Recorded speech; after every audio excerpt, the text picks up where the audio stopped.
はいどうも皆さんこんにちは。今回は明治新政府の発足についてお話ししていきます。いよいよ今回の動画から明治時代に入っていきますが、この頃の改革を表す言葉に明治維新という言葉があります。維新という言葉の意味は全て改まり新しくなること。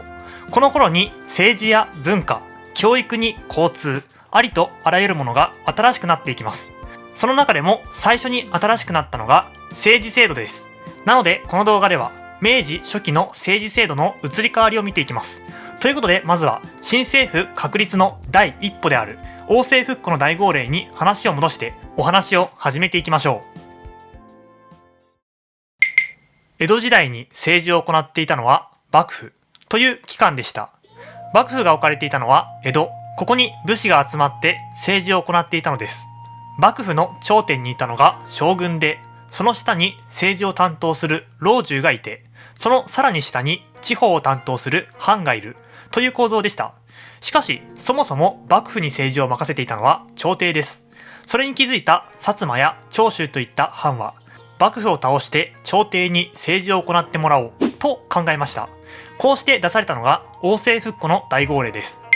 王政復古の大号令で宣言したことは、今までの政治体制は廃止して新しい政治体制を始めるよ。そこに旧幕府の奴らは入れてあげないよということでした。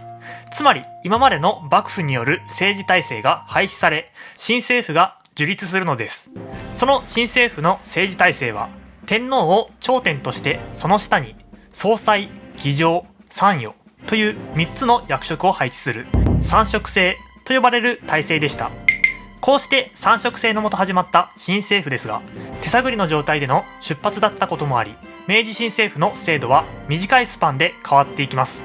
よく言えば試行錯誤、悪く言えば朝令暮改といった感じです。その変遷を見てみると、前半は三職制、征対書を挟んで後半が太政官制といったように大きく2つに分けることができます。ということでまずは前半の三職制から制度の変遷を見ていきましょう。三職というのは先ほど言った通り、総裁、議場、参与という3つの職のことです。最も偉いのは総裁で、この役職には皇族の有栖川宮垂仁親王が就任。その次に偉い議場には皇族や公卿、諸侯、つまり公家や大名が就任。最後の参与には条件は決まっていなかったものの、主に下級貴族や下級武士が就任しました。3職に就任したのは倒幕に功績のあった人たちで、これ以降優秀な人物が参加したり入れ替わったりしていきます。しかしこの状態では政治の仕組みとして不十分です。このままだと外交は誰がするのか、会計は誰がするのかなど様々な面で混乱します。ということで新政府はやることを7つに分けました。それが仁義、内国、外国、陸海軍、会計、刑法、制度の7つです。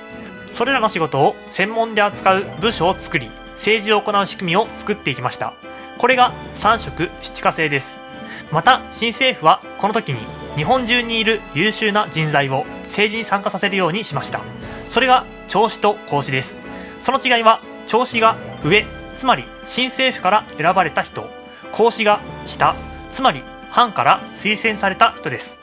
しかしこの状態でもまだ政治の仕組みとして不十分でした。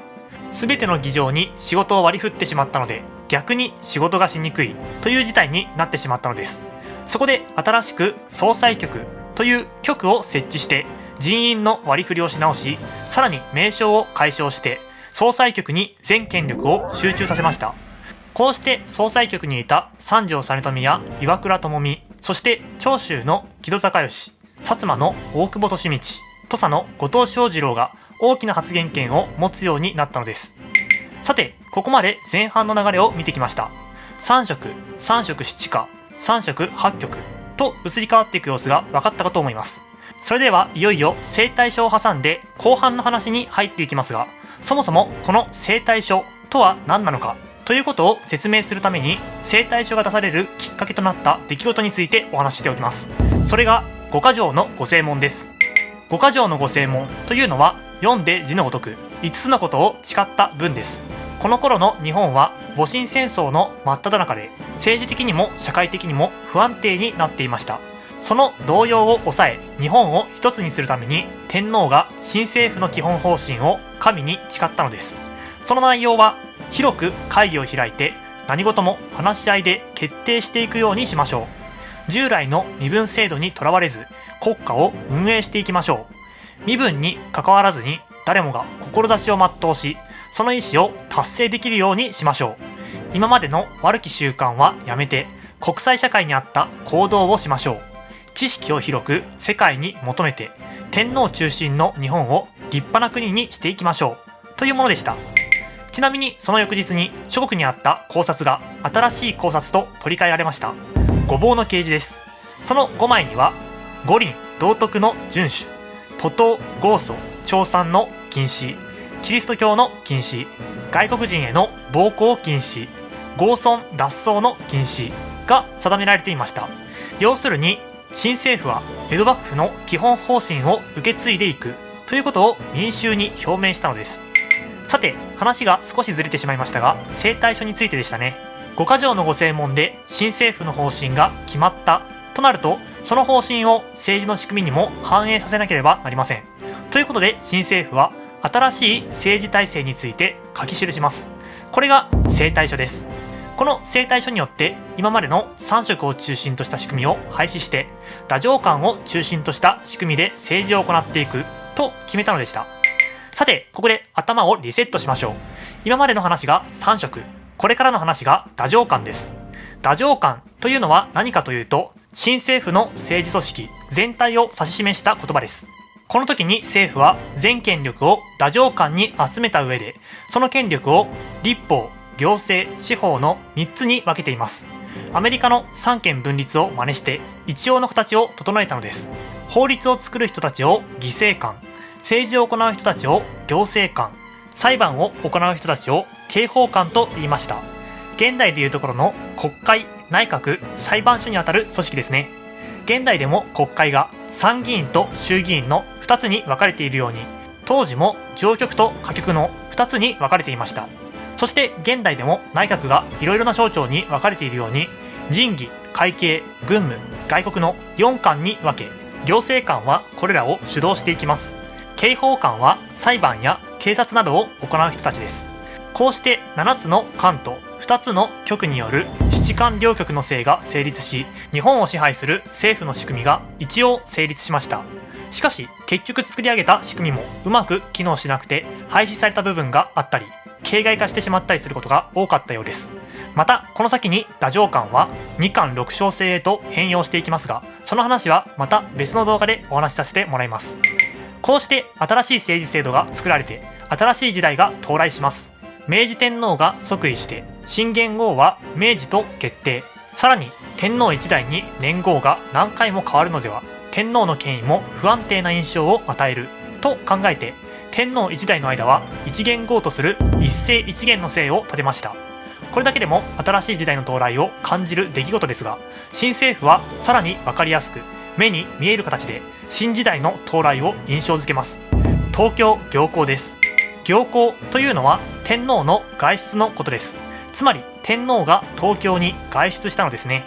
この頃の新政府の課題としては、京都の公家勢力をどうするかということであり、大久保利通はこのまま明治天皇を京都に置いておくと公家勢力が邪魔だ、明治天皇をどこかに移そうと考えていました。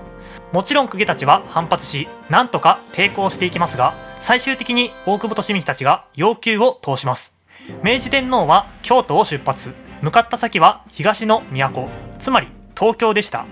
当時の日本では天皇が京都を出ることすら大事件だったのに、東京まで行幸するというのは前代未聞の国家的行事です。その大掛かりな行幸は日本国民に対して天皇の権威を染み込ませるデモンストレーションとなっています。こうして江戸城も東京城と呼ばれるようになり、天皇のお住まい、つまり皇居となりました。これが現在でも天皇陛下が江戸城に住んでいらっしゃる理由です。明治開元や東京行幸、その2つが新しい天皇政治の時代の始まりを国民に強く印象づけるものでした。さて、いかがだったでしょうか。こうして始まった明治新政府の改革は近代日本のスタート地点となりました。この明治新政府による幕末から明治初期にかけての改革をまとめて明治維新と呼んでいるのです。今回お話しした明治新政府の発足はその明治維新のほんの一部。これ以降も日本は政治的、経済的、社会的に様々な変革を遂げていきます。ということで次の動画では版籍奉還と廃藩置県についてお話ししていきます。それではまた次の動画で。